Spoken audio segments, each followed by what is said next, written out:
ابھی ہم نے حرف کے بارے میں پڑھ لیا۔ اب اس کے بعد کہتے ہیں کہ حرف کی دو قسمیں ہیں۔ نمبر ایک عامل، نمبر دو غیر عامل۔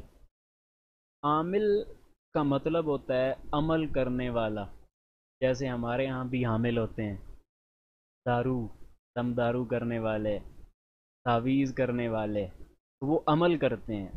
تو ایسے ہی کچھ حروف ہوتے ہیں جو عمل کرتے ہیں، اپنے کسی لفظ کے اوپر وہ دارو کرتے ہیں، دم کرتے ہیں اور اس کے حالات بدل دیتے ہیں،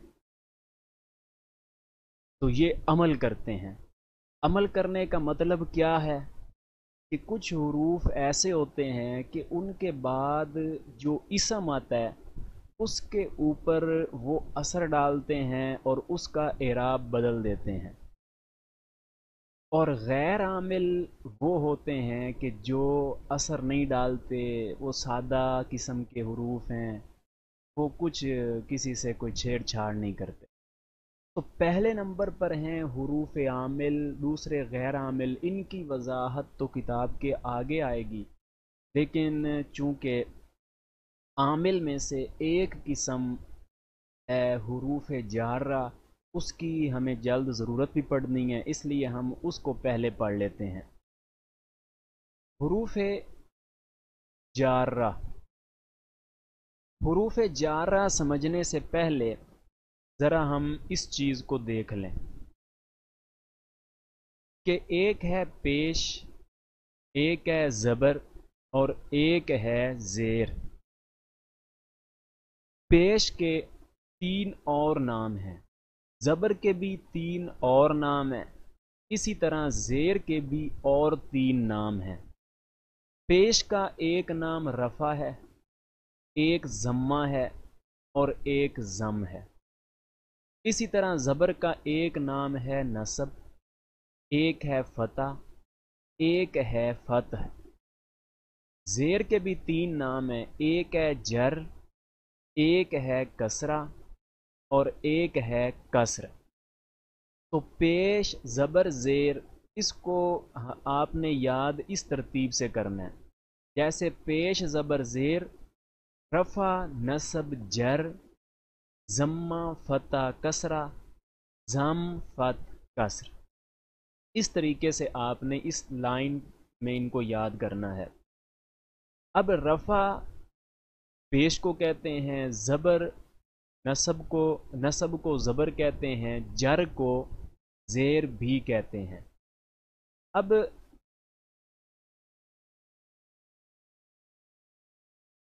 اب جر کا مطلب ہوا زیر،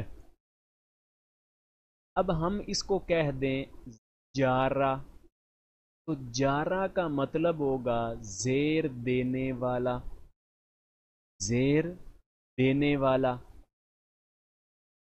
تو اسے کہیں گے جارہ، یا صرف جار کہہ دیں، مطلب ہوگا زیر دینے والا۔ اب کچھ حروف ہیں جن حروف کا نام ہی یہی ہے، حروف جارہ۔ کیا مطلب ہوگا؟ وہ حروف جو زیر دیتے ہیں۔ زیر کس کو دیتے ہیں؟ اپنے بعد والا جو ان کے اسم آتا ہے اس کو زیر دے دیتے ہیں۔ زیر کس کو دیں گے؟ صرف آخری حرف کو، کیونکہ نحو میں گفتگو صرف آخری حرف کے حوالے سے ہے، تو اپنے بعد والے اسم کو اس کا جو آخری حرف ہوگا اس کو زیر دے دیں گے۔ بالفرض ایک ہے با، یہ جارہ میں سے ہے۔ اب زیدن، پہلے ایک لفظ تھا زیدن، اس کے اوپر ہم نے با لگا دیا جو کہ جارہ میں سے ہے، تو لفظ بن گیا بی زیدن۔ اب یہ جو بی ہے یہ زید کی جو اوپر پیشیں تھی ان کو اڑا دے گا، ختم کر دے گا، اور اپنی یہ تنوین نیچے زیر دے دے گا۔ تو یہ اس نے عمل کیا کہ اپنے بعد والے اسم کا اعراب بدل کر کے اس کو زیر دے دی ہے۔ یہ کہلاتے ہیں حروف جارہ، یہ عمل کر رہے ہیں کہ بعد والے کا اعراب بدل رہے ہیں، یہ مطلب ہے عامل کا۔ تو یہ جو حروف ہیں جو اسم کو زیر دیتے ہیں، یہ ٹوٹل 17 حروف ہیں جو اپنے بعد والے اسم کو زیر دیتے ہیں۔ وہ 17 کے 17 حروف اس شعر کے اندر بند ہیں: باؤ، تاؤ، کافو، لامو، واؤ، منز، مز، خلا۔ یہ جو بیچ میں واؤ آ رہا ہے یہ نہیں شمار کرنا، کیونکہ یہ محض جوڑنے کے لیے ہے، واؤ اصل میں یہ کھڑا ہوا ہے۔ تو باؤ، تاؤ، کافو، لامو، واؤ، منز، مز، خلا، ربا، حاشا، من، اس کو من نہیں پڑھنا، من، ادا، فی، ان، علا، حتی، الہ۔ یہ ٹوٹل 17 ہیں۔ با ایک، دوسرا تا، تیسرا کاف، چوتھا لام، آگے یہ پانچواں، یہ چھٹا، یہ ساتواں، یہ آگے 8 ہو گیا، یہ 9، یہ 10، 11، 12، اور آگے جو ہے نا 5 ہیں، 17 ہو جائیں گے۔ تو یہ حروف 17 ہیں جو اپنے بعد والے اسم کو زیر دیتے ہیں۔ اب ان حروف میں سے ہم کوئی بھی حرف اٹھا کر کے زید لفظ کے اوپر داخل کرتے ہیں بالفرض۔ ہمارے پاس زید کا لفظ ہے، یا کوئی بھی اسم لے لیں، یہ حروف جو ہیں یہ اسم پر داخل ہوں گے، ان کے بعد آنے والا اسم ہوگا۔ تو اب مثال کے طور پہ زیدن کا لفظ ہے، اب پہلے ہم نے اس کے شروع میں با لگا کے دیکھا، اس نے بھی اس کو جو ہے نا زیریں دے دی۔ اب ہم اس کے شروع میں الا لگا کے دیکھتے ہیں، تو الا بھی اس کو زیر دے دے گا۔ اگر ہم اس کے شروع میں حتی لگا کے دیکھیں، وہ بھی زیر دے دے گا۔ اس کے شروع میں حروف میں سے فی لگا کے دیکھیں، وہ بھی زیر دے دے گا۔ تو یہ ہیں حروف جارہ جو اپنے بعد والے اسم کو زیر دے دیتے ہیں، اور زیر کو جر کہتے ہیں، اور جر دینے والے کو جارہ کہتے ہیں، اس لیے یہ حروف کہلاتے ہیں جارہ۔ اب یہاں پر الا حرف جر ہے، حرف جارہ ہے، اور زیدن جو ہے یہ ہے اسم۔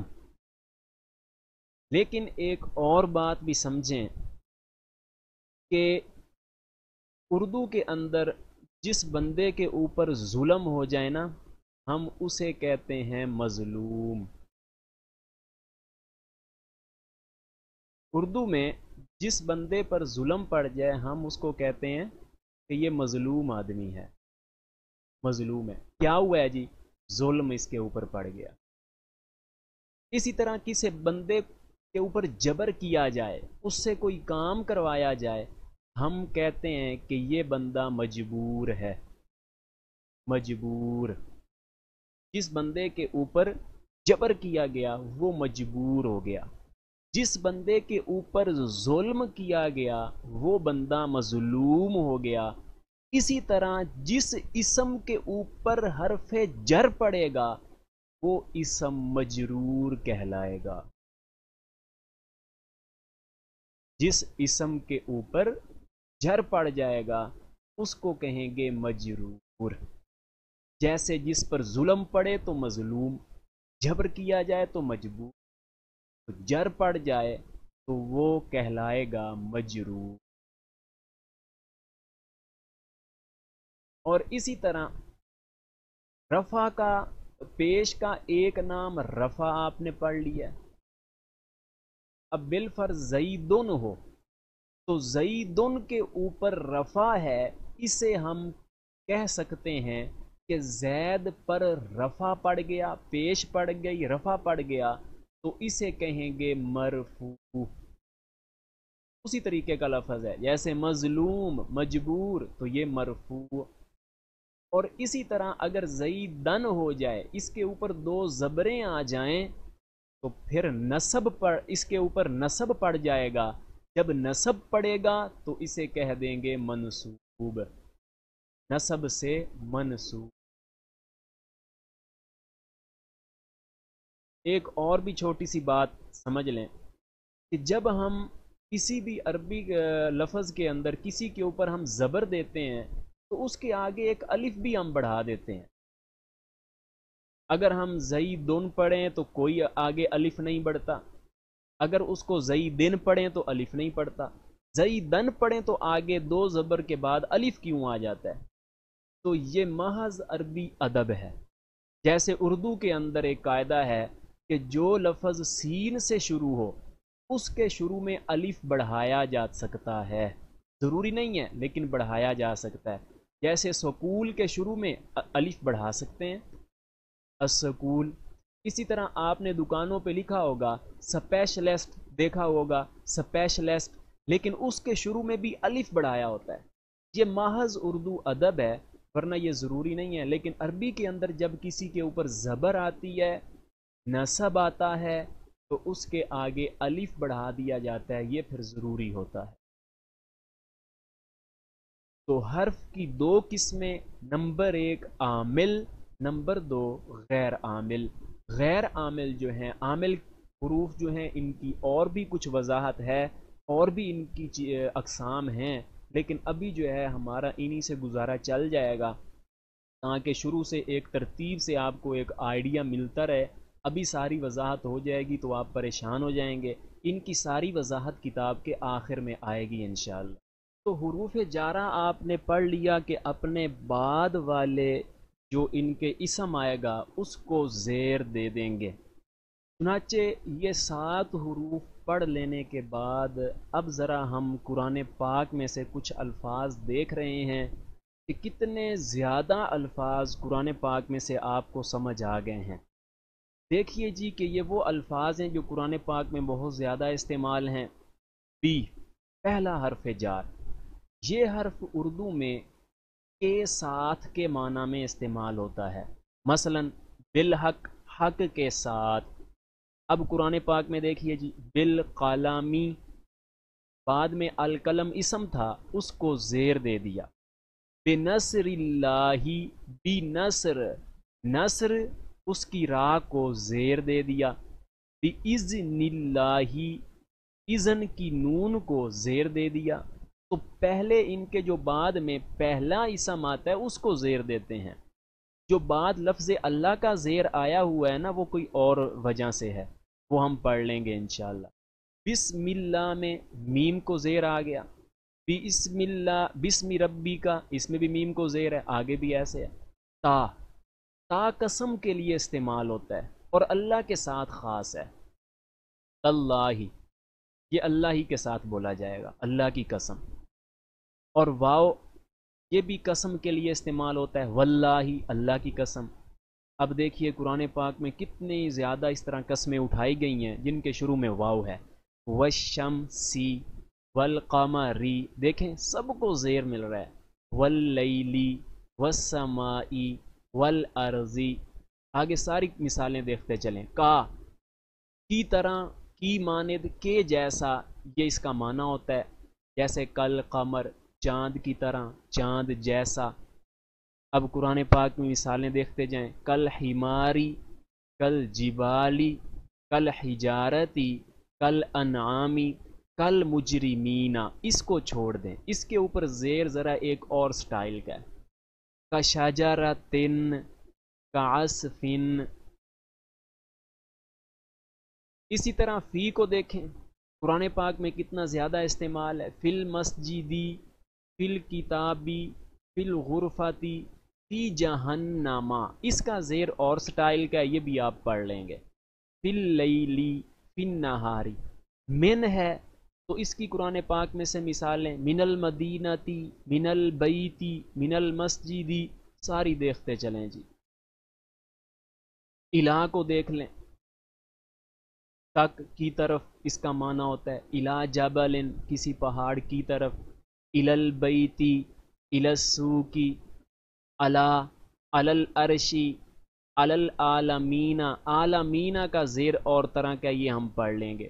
علی قلوبہم، یہ ہم الگ لفظ ہے اور قلوب پر لفظ ختم ہو گیا تو قلوب کی با کو زیر دی ہوئی ہے. الا سمعہم، سمع عین کے نیچے زیر ہے، ہم الگ ہے، اور اسی طرح ابصارہم بھی ہے. حتیٰ کو دیکھ لیں، حتیٰ مطلع الفجر، لام کو دیکھ لیں تو اس کی بھی قرآن پاک میں کثیر مثالیں ہیں. تو اب آپ لوگوں کو بہت زیادہ قرآن پاک کے الفاظ کا آئیڈیا ہو چکا ہے.